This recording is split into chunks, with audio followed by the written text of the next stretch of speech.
जो है वो जितना ज्यादा होगा उतनी साइन थीटा की वैल्यू ज्यादा होगी और टाइम की वैल्यू उतनी ही कम निकल के आएगी। तो बेसिक सी बात है, ये जो सेकंड पार्टिकल है दैट विल रीच फास्टली। जिस फोर्सेस हम बैलेंस तब करते हैं जब आपका ऑब्जेक्ट जो है वो हमेशा स्टैटिक कंडीशन में रहे, वो मूव ना करे। लेकिन यहाँ पे ऑब्जेक्ट बेसिकली क्या कर रहा है, इनिशियली रेस्ट में था, फिर मूव किया, then it becomes in rest condition. It means balancing of forces आप यहाँ पे नहीं लगा सकते। बेसिकली आपको यूज करना पड़ेगा वर्क एनर्जी थ्योरम। क्या होगा अगर एलिवेटर आपका एक्सेलरेटेड कंडीशन में रहे।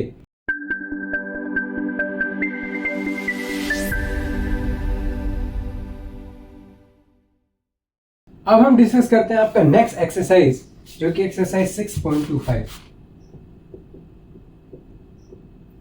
और इस एक्सरसाइज में एक डायग्राम दिया हुआ है, सो इसको देखते हैं। यहाँ पे क्या है, बेसिकली इंक्लाइन प्लेन दिया हुआ है, दो अलग अलग एंगल पे इंक्लाइन है। यहाँ पे पहला एंगल आपका 30 डिग्री दिया हुआ है और नेक्स्ट जो है वो आपका 60 डिग्री, ये वाला एंगल आपका यहाँ पे दिया हुआ है। और क्वेश्चन में बोला गया है कि जो सरफेस है इंक्लाइन प्लेन की, ये बेसिकली क्या है, फ्रिक्शनलेस सरफेस दी हुई है।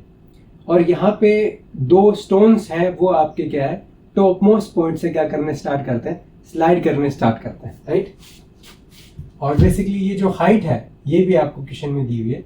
ये कितनी दी हुई है, ये आपकी 10 मीटर दी हुई है, राइट।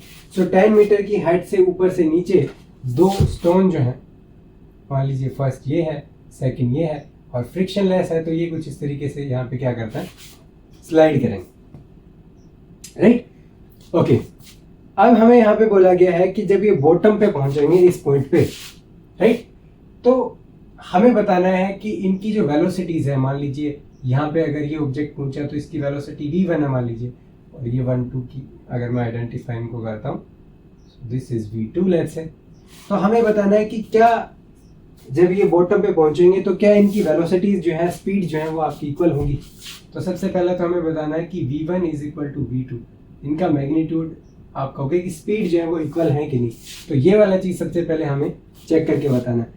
दूसरा कहना चाहता है कि यहाँ से लेके यहाँ तक आप पहुंचे तो ये वाला ऑब्जेक्ट t1 टाइम लेगा, ये वाला t2 लेगा। तो t1 और t2 निकालो और बताना है कि जल्दी कौन सा वाला ऑब्जेक्ट पहुंचेगा, राइट। तो यहाँ पे सबसे पहले चेक करते हैं कि अगर इंक्लाइन प्लेन से ऑब्जेक्ट नीचे की तरफ मूव करता है तो उस पर कितने तरीके के फोर्स लग रहा है। फ्रिक्शनलेस दिया हुआ है, इट मींस वहां पे कोई भी रेजिस्टिव फोर्स नहीं, कोई भी नॉन कंजर्वेटिव फोर्स नहीं। इट मींस यहाँ पे ओनली एक ही फोर्स एक्ट कर रहा है जो कि एक gravitational force, right. It means ये क्या होता है, बेसिकली कंजर्वेटिव फोर्स होता है, राइट। तो यहाँ पे कंजर्वेटिव फोर्स,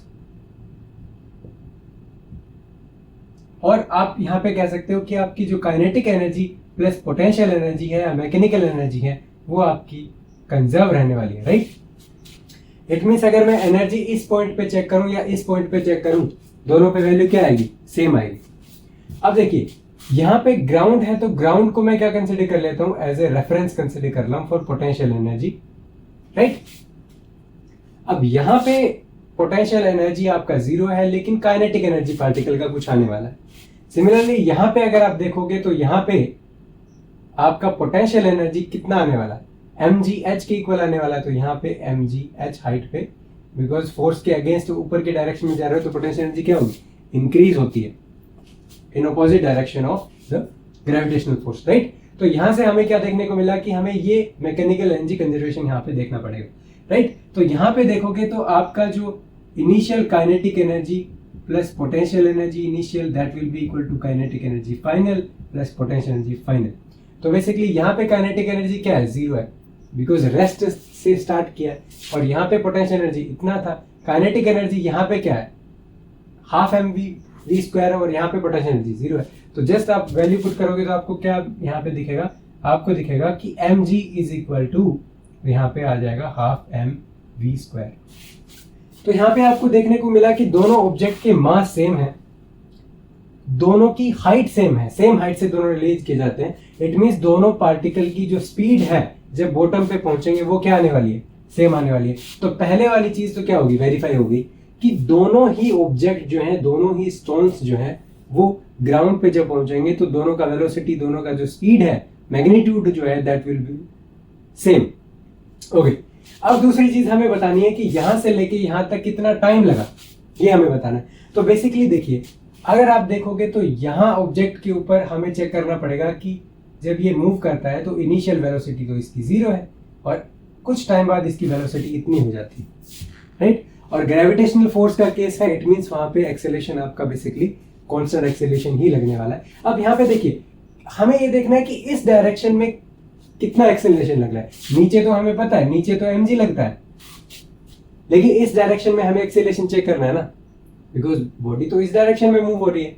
अब यहां से आप देख पा रहे हो कि mg के दो कंपोनेंट आ गए, एक कंपोनेंट इस डायरेक्शन में है और दूसरा कंपोनेंट किस डायरेक्शन में आ गया, इस डायरेक्शन में आ गया, राइट। और जो रिजल्टेंट है वो आपका क्या है, ग्रेविटेशनल एक्सेलरेशन है, जो कि क्या है, नीचे की डायरेक्शन में है और दोनों वेक्टर्स के बीच में आएगा resultant, right. So it means एक डायरेक्शन अगर ये है तो इसके जस्ट परपेंडिकुलर डायरेक्शन आपको ये वाली कंसीडर करनी है, राइट। अब देखिए, अब अगर आप एंगल को देखेंगे तो ये वाला जो एंगल है ये आपका कितना निकल के आता है, ये आपका 30 डिग्री या फिर थीटा, अगर मैं इसको बोल देता हूँ थीटा के इक्वल निकल के आता है, राइट। बिकॉज देखिए, जब आप इस पॉइंट की बात करते हो तो यहाँ पे ये इस लाइन के परपेंडिकुलर लाइन है, राइट। अब जैसे ही आप थीटा एंगल इसको रोटेट करोगे तो ये वाला जो है that will also rotate by theta angle, right. तो ये वाला एंगल क्या हो गया, थीटा हो गया। इट मींस यहाँ पे ये वाला जो एंगल है that will be 90 minus theta, तो ये जो कंपोनेंट है that will be ji sine of theta, right. तो बेसिकली ये वाला component G sine of theta आ गया और ये वाला कंपोनेंट क्या आ गया, जी कॉस ऑफ थीटा आ गया।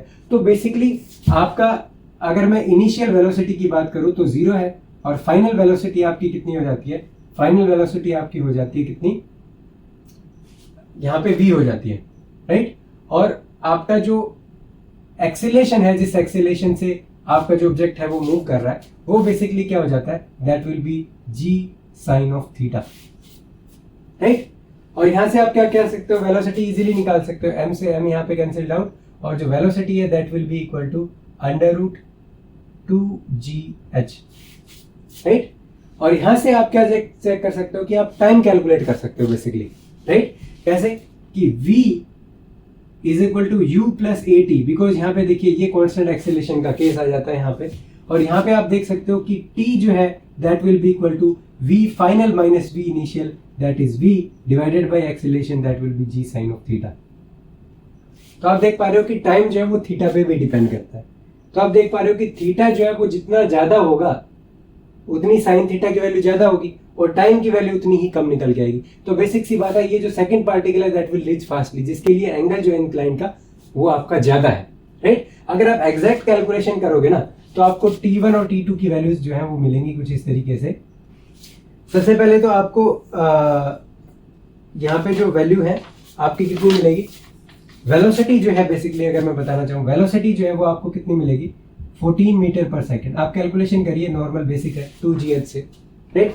सिमिलरली आप T1 की वैल्यू अगर आप कैलकुलेट करोगे फर्स्ट पार्टिकल के लिए, जिसके लिए एंगल 30 डिग्री है, उसकी वैल्यू निकल के आई है 2.86 सेकंड। सिमिलरली T2 के लिए वैल्यू कम निकल के आएगी, जो कि कितनी है 1.65 सेकंड, राइट। तो इट मींस आपका जो स्टोन 2 है वो आपका जल्दी पहुंचेगा compare to the stone 1, right. Main यहाँ पे क्या चीज थी, मेन यहाँ पे ये देखना था आपको कि मैकेनिकल एनर्जी कंजर्व रहेगी, जिसकी वजह से आप वेलोसिटी की वैल्यू निकाल सकते हो, राइट।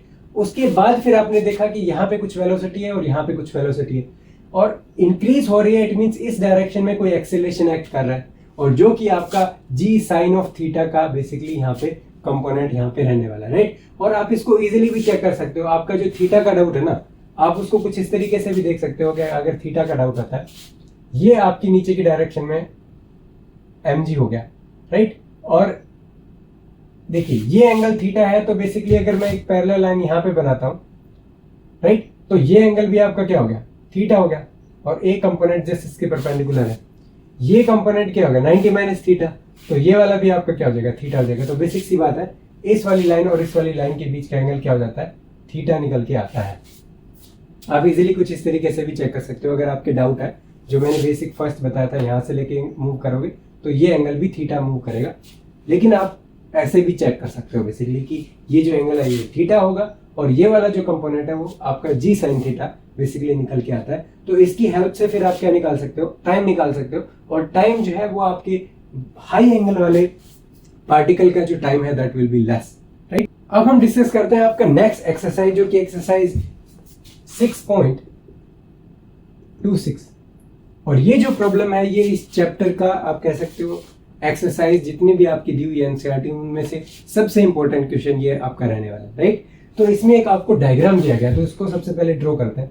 तो इसमें बेसिकली क्या बोला गया है कि एक यहाँ पे इंक्लाइन प्लेन है बेसिकली, और वो कुछ इस तरीके से है, राइट। तो यहाँ पे एक स्प्रिंग लगा हुआ है और ये अटैच्ड है किससे, यहाँ पे एक बॉक्स है आपका, राइट। और ये आपका इसका जो स्प्रिंग कांस्टेंट है ये जो है 1 kg का ब्लॉक है, राइट। और इसका जो स्प्रिंग कांस्टेंट है, ये जो स्प्रिंग है इसका स्प्रिंग कांस्टेंट आपको दिया है 100 न्यूटन पर मीटर, राइट। और ये जो सरफेस है, ये सरफेस क्या है, रफ सरफेस आपकी है। इट मीन्स यहाँ पे आपका कुछ कोफिशिएंट ऑफ फ्रिक्शन जरूर रहने वाला है, जिसको मैंने म्यू बोल दिया, जो कि बॉक्स और सरफेस के बीच में आपका बेसिकली रहने वाला है, राइट। ओके, तो ये प्रॉब्लम दी गई है। इसमें बोला कि इनिशियली जब हम सिस्टम को इस बॉक्स को कनेक्ट करके छोड़ते हैं तो बेसिकली ये जो बॉक्स है वो आपका 10 सेंटीमीटर मूव कर जाता है। तो मान लीजिए बॉक्स पहले यहाँ था, फिर ये मूव करके आपका यहाँ पे आ जाता है, राइट। तो ये बेसिकली कितना है, 10 सेंटीमीटर आपका ये जो यहाँ से लेके यहाँ तक जो मूव हुआ, ये आपका 10 सेंटीमीटर यहाँ पे बेसिकली मूव हो गया, राइट। तो ऑब्वियस ही बात है स्प्रिंग आपका स्ट्रेच हो जाएगा। जब ये यहाँ से यहाँ आएगा तो स्प्रिंग यहाँ पे बेसिकली स्ट्रेच हो जाएगा। तो इनिशियली हमने इसको छोड़ा तो भी रेस्ट में था, और जब इसको लीव किया तो क्या है, थोड़े टाइम बाद वो पार्टिकल 10 सेंटीमीटर मूव करके बेसिकली रेस्ट में आ जाता है, राइट। तो हमें क्या पूछा गया है कि आपका जो कोफिशिएंट ऑफ फ्रिक्शन है इस केस में वो आपको कैलकुलेट करना है, राइट। ओके, तो बेसिक सी बात है। यहाँ पे देखिए, अगर हम इस प्रॉब्लम को कंसीडर करें तो ये आपकी इनिशियल सिचुएशन थी, राइट। इसके बाद बेसिकली क्या होगा, इसके बाद अगर आप देखोगे तो यहाँ पे स्प्रिंग जो है वो आपका स्ट्रेच्ड हो जाएगा और पार्टिकल यहाँ पे आपका आ जाएगा, और ये आपका स्ट्रेच कंडीशन में स्प्रिंग, राइट। और यहाँ पे ये जो यहाँ से लेके यहाँ तक 10 सेंटीमीटर मूव किया, राइट। अब आप यहाँ पे क्या कह सकते हो, कितने तरीके के फोर्सेस यहाँ पे लग रहे हैं। सबसे पहले तो देखिए mg तो यहाँ पे लग ही रहा है, और एक फ्रिक्शन वाली सरफेस है तो बेसिक सी बात है यहाँ पे क्या लगेगा, यहाँ पे एक फ्रिक्शन फोर्स लगेगा F, स्मॉल f अगर मैं रिप्रेजेंट कर देता हूँ, राइट। तो ये फ्रिक्शन फोर्स भी लगेगा इस ऑब्जेक्ट के ऊपर। तो इनिशियली जब हमने इसको छोड़ा उस टाइम पे इसका वेलोसिटी कितना था, बेसिकली 0। और कुछ टाइम बाद क्या है, ये जो ऑब्जेक्ट है ये स्लाइड करेगा नीचे की तरफ, और कुछ टाइम बाद ये रेस्ट में आ जाता है। तो यहाँ पे भी क्या है, इसकी वेलोसिटी क्या है, 0 आ गई, राइट।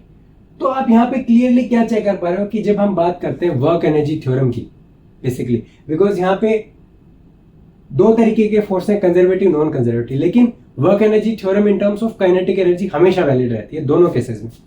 तो आपका जो काइनेटिक एनर्जी में चेंज है that will be equal to work done basically, right. और यहाँ पे आप चेक करोगे कि वर्क डन जो है वो यहाँ पे किसके लिए होगा, टोटल आपको चेक करना पड़ेगा, टोटल वर्क डन सिस्टम के लिए। काइनेटिक एनर्जी में चेंज देखिए, इनिशियल काइनेटिक एनर्जी यहाँ पे अगर आप देखोगे तो this will be kinetic energy final minus kinetic energy initial. तो फाइनल भी काइनेटिक एनर्जी 0 है और इनिशियल काइनेटिक एनर्जी भी 0 है। इट मींस आपको यहाँ पे देखने को मिलेगा कि आपका टोटल वर्क डन अगर आप कंसीडर करोगे इस सिस्टम में तो टोटल वर्क डन कितना निकल के आना चाहिए, 0 निकल के आना चाहिए, राइट। अब यहाँ पे आपके पास डाउट आता है कि इस प्रॉब्लम में हमें जो फ्रिक्शन कोफिशिएंट निकालना है तो क्या हम फोर्सेस को बैलेंस करके निकाल सकते हैं। बिकॉज यहाँ पे देखिए ये mg है, राइट। और बेसिकली यहाँ पे ये जो एंगल है ये 37 डिग्री दिया हुआ है, ये जो एंगल है ना ये यहाँ पे दिया हुआ है 37 डिग्री का। अब बेसिकली हमें ये जो टोटल वर्क डन है सिस्टम के ऊपर वो हमें चेक करना पड़ेगा कि कितना एक्ट कर रहा है। बिकॉज हमें यहाँ पे एक क्वांटिटी है जिसकी वैल्यू हमें कैलकुलेट करनी है जो कि है कोफिशिएंट ऑफ फ्रिक्शन, राइट। अब यहां से आप देखिए कितने तरीके के फोर्सेस यहाँ पे एक्ट कर रहे हैं। तो पहला तो आपका यहाँ पे देखने को मिल रहा है कि स्प्रिंग यहाँ पे है, दूसरा फ्रिक्शन है, और तीसरा फोर्स कौन सा एक्ट कर रहा है, ग्रेविटी यहाँ पे आपका एक्ट कर रहा है, राइट। अब अगर इस पार्टिकल के ऊपर देखें तो यहां पे इस डायरेक्शन में देखिए mg लग रहा है, लेकिन इसका मोशन तो इस डायरेक्शन में हो रहा है ना। तो हमें फोर्स किस डायरेक्शन में कंसीडर करना पड़ेगा, in the direction of displacement, right? Because आपका वर्क डन जो होता है basically W is equal to F vector dot S vector होता है ना, तो हमें along the direction of force, हमें along the direction of displacement हमें फोर्स देखना पड़ेगा। तो डिस्प्लेसमेंट हो रहा है इस डायरेक्शन में, तो हमें इस डायरेक्शन का कंपोनेंट चेक करना पड़ेगा, राइट? अब देखिए यहाँ पे नीचे mg है, तो एक कंपोनेंट यहाँ होगा और एक कंपोनेंट यहाँ पे होगा, राइट? और एंगल जो है वो आपको दोनों के बीच में क्या दिया हुआ है, 37 डिग्री यहाँ पे दिया हुआ है, राइट? तो बेसिक सी बात है, अगर मैं यहाँ पे देखूं तो अगर मैं इस लाइन को एक्सटेंड करूं तो ये वाला एंगल आपका कितना हो जाता है, this angle is theta, right? Let's say this one is theta. तो आप कह सकते हो कि ये वाला जो एंगल है this is theta, right? And this one is 90 minus theta, right? Now this is 90 degree, तो दिस इज थीटा, राइट? तो बेसिकली आपको देखने को क्या मिला कि ये जो एंगल है this is nothing but mg sine of theta, जैसा कि हमने यहां पे भी निकाला था। mg है इंक्लाइंड प्लेन की डायरेक्शन में mg का साइन कंपोनेंट निकल के आता है, राइट? सेम, दोनों सेम चीजें हैं, राइट? ओके, तो एक हमारे पास mg साइन थीटा यहां पे लग गया।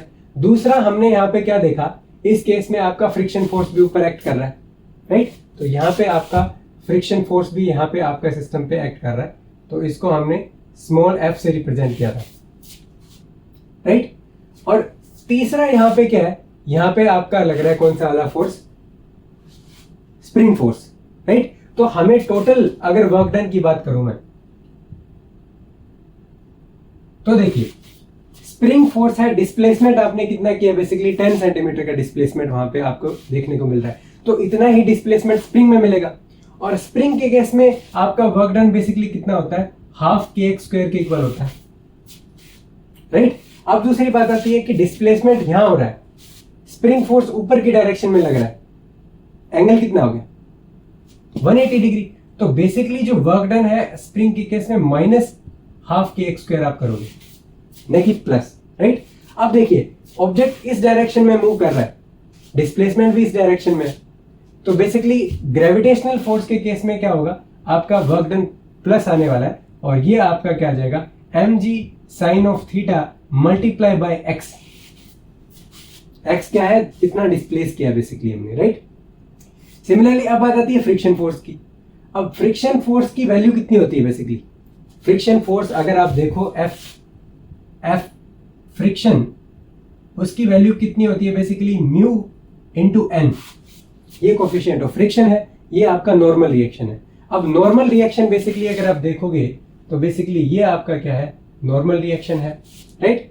और अगर यहां पे आप कंपोनेंट चेक करो, इस डायरेक्शन में आपका क्या है, यहां पे आपका आया g साइन थीटा, यहां पे mg साइन थीटा आया, और यहां पे नीचे mg है, और ये वाला कंपोनेंट कितना आता है, this is mg cos of theta.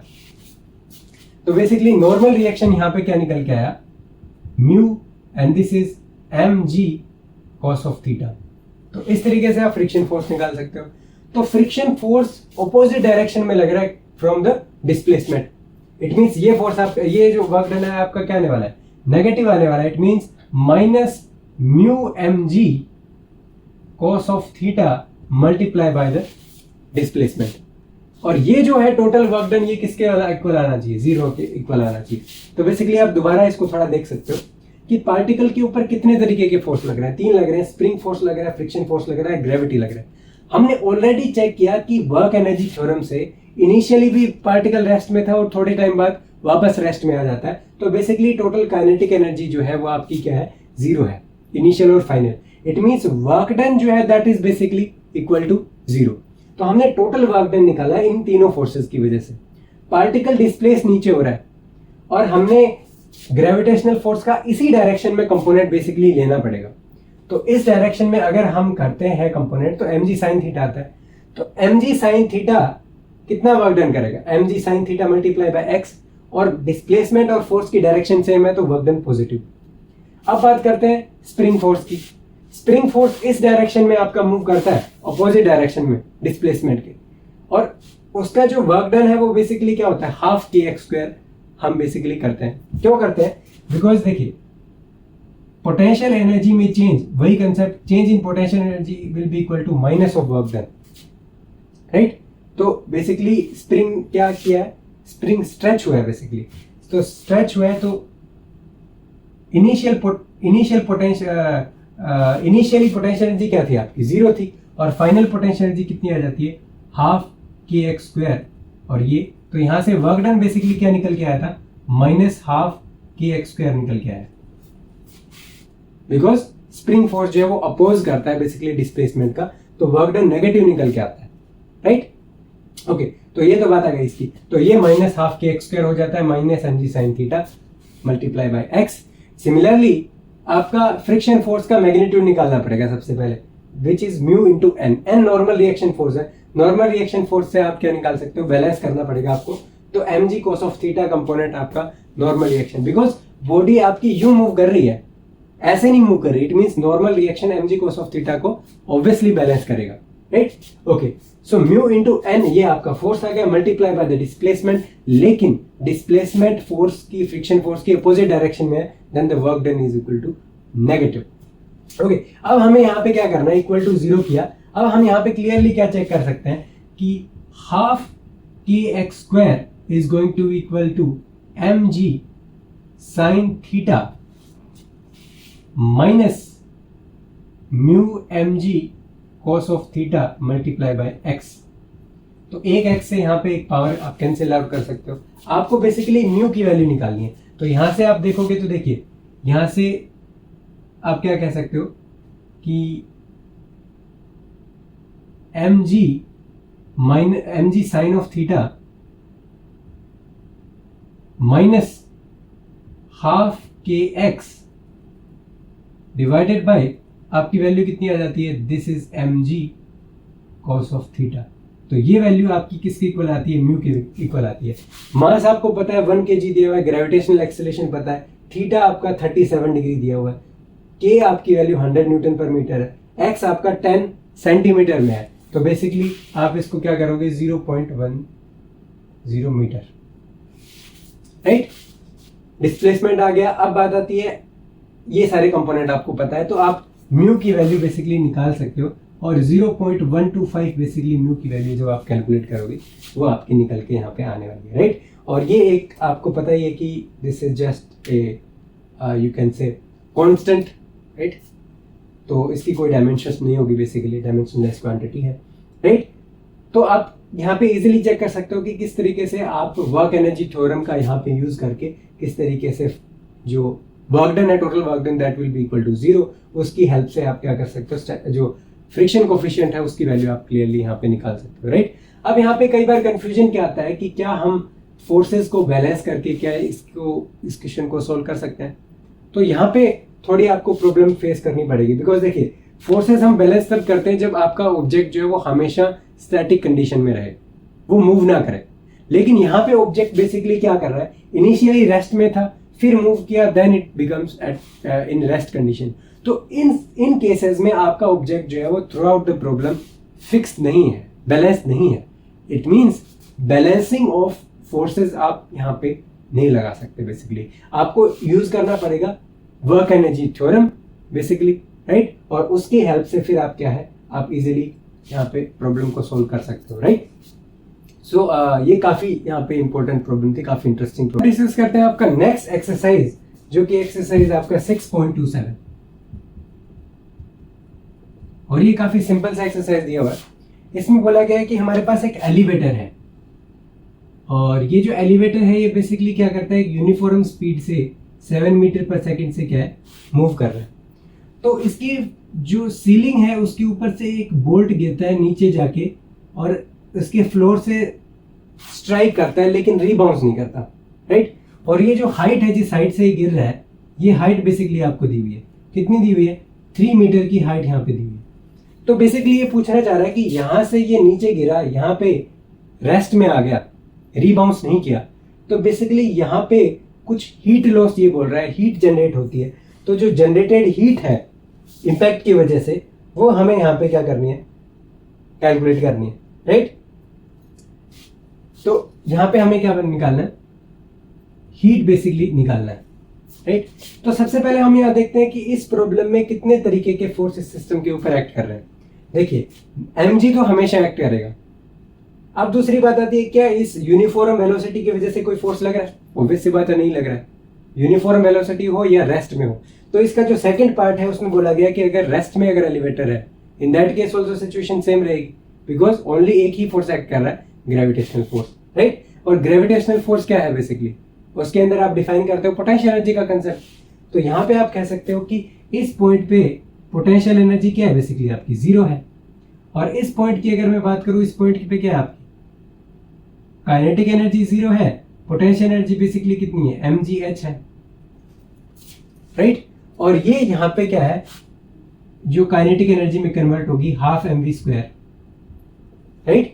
लेकिन ये जो पार्टिकल है ये रीबाउंस नहीं करता है।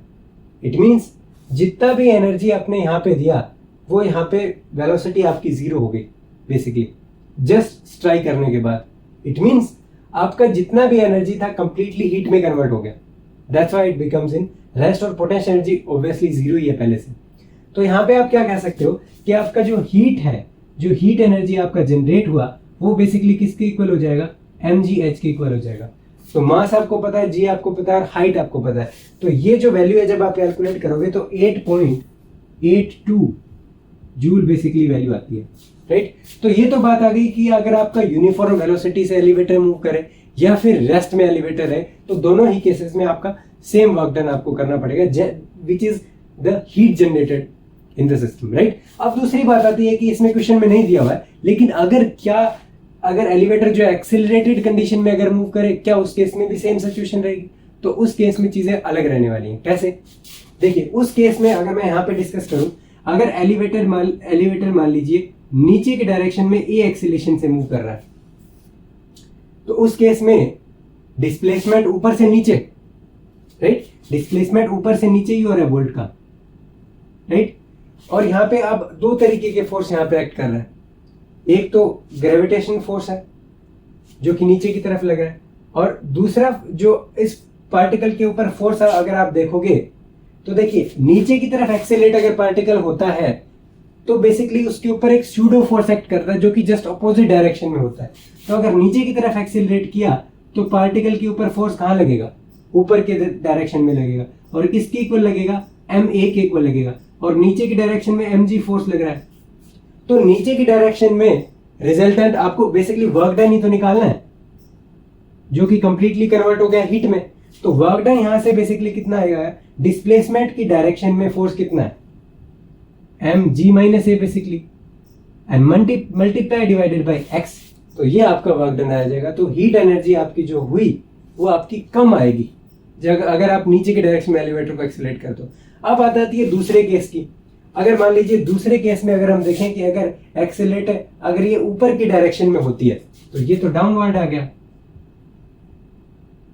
अपवर्ड में क्या, एक्सेलरेशन की डायरेक्शन अपोजिट। तो वर्क डन आपका बेसिकली उस केस में क्या आ गया, g plus a multiply by x।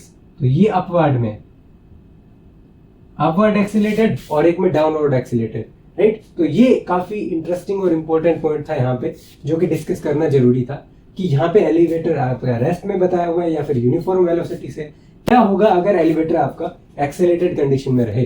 तो अगर अपवर्ड मोशन में रहेगा तो आपका हीट एनर्जी कम जनरेट होगा, लेकिन डाउनवर्ड में कम हीट जनरेट होगा और अपवर्ड में हीट आपका ज्यादा जनरेट होगा, बिकॉज वो एलिवेटर और बोल्ट जो है ज्यादा वेलोसिटी से स्ट्राइक करेंगे एक दूसरे को, राइट।